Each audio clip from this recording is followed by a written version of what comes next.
Nakaligtas ang lahat ng mga pasahero ng Philippine Airlines Express Flight GAP 2544 matapos magsagawa ng emergency landing sa Iloilo International Airport kahapon.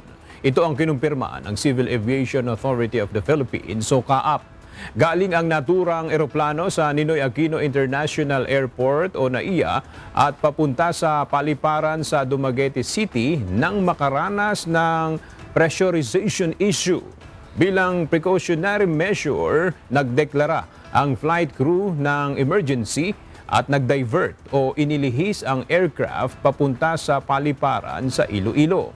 Ligtas na nakalapag ang eroplano, sakay ang 175 pasahero, kabilang na ang 3 sanggol.